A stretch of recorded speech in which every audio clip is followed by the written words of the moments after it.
Olá, bem-vindos a mais um Deep Dive.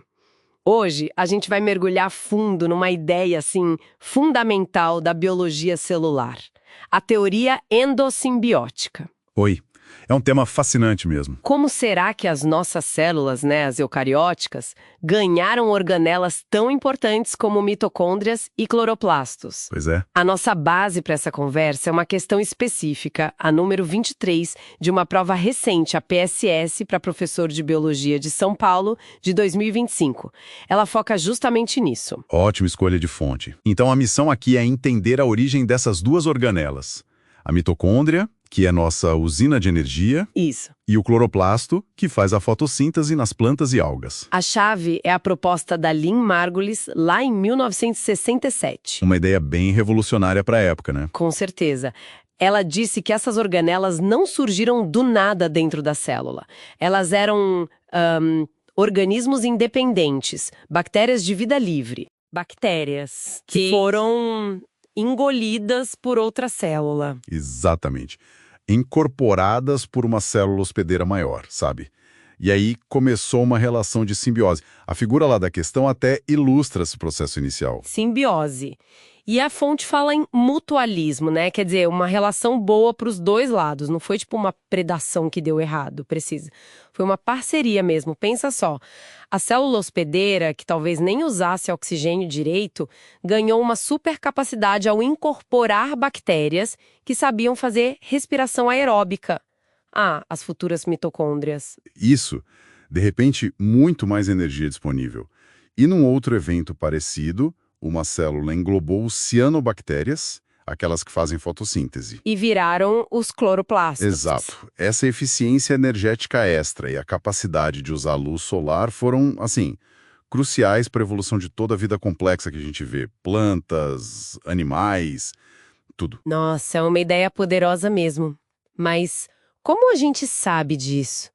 Quer dizer, aconteceu há bilhões de anos. Quais são as provas que essas organelas ainda carregam dessa vida passada como bactérias?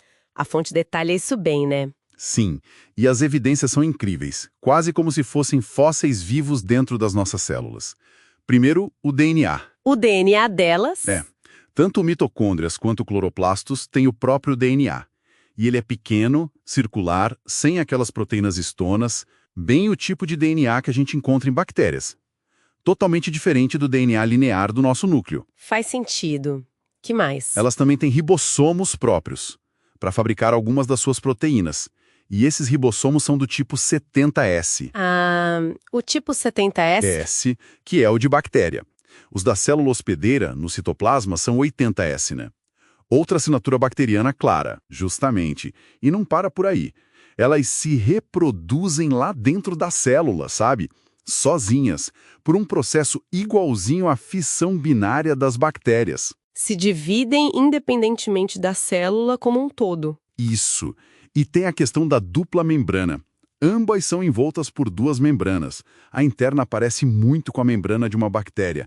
A externa já lembra mais a membrana da própria célula eucariótica. Nossa, isso sugere muito aquele evento de englobamento, né? A fagocitose que você falou. A célula abraçando a bactéria. É a interpretação mais forte. A membrana externa seria a vesícula formada pela célula hospedeira e a interna a membrana original da bactéria englobada. Entendi. E a fonte também fala de uma autonomia parcial, certo? Elas fazem algumas coisas sozinhas, mas ainda dependem de comandos do núcleo da célula. Sim, existe uma interdependência hoje. Elas não vivem mais sozinhas, claro, mas também não são só peças criadas pela célula. E é fundamental reforçar o que a fonte diz. Foi mutualismo desde o começo, não foi um parasita mal digerido. De forma alguma. Foi cooperação vantajosa. As mitocôndrias vieram de bactérias aeróbias, provavelmente proteobactérias. Os cloroplastos de cianobactérias. Foram parceiros evolutivos. Ok, ficou bem claro. Então a mensagem principal é que essas organelas são tipo testemunhas vivas de que a evolução não é só competição.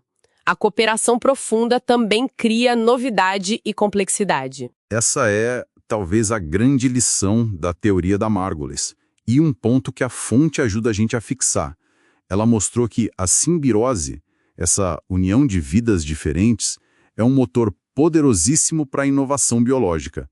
Não é só a luta pela vida. É também a união pela vida. Pois é, a colaboração para sobreviver e para ficar mais complexo. Bom, então para a gente guardar. Mitocôndrias vieram de bactérias aeróbias simbióticas. Cloroplastos de cianobactérias simbióticas. Certo. As evidências-chave: DNA próprio circular, ribossomos 70S, divisão tipo bacteriana, fissão binária e a tal da dupla membrana. E a relação foi de mutualismo. Perfeito. A complexidade que define as nossas células é, na raiz, fruto dessas alianças ancestrais. Uma história de cooperação na base da nossa existência. Exatamente. E isso faz a gente pensar, né? Se essa interdependência tão profunda está na origem das células complexas, que outras formas de cooperação, talvez mais escondidas ou que a gente está só começando a entender? Pensa no microbioma humano, por exemplo. Uhum. Será que não estão aí moldando a vida, os ecossistemas, a evolução? Agora mesmo, fica aí a reflexão.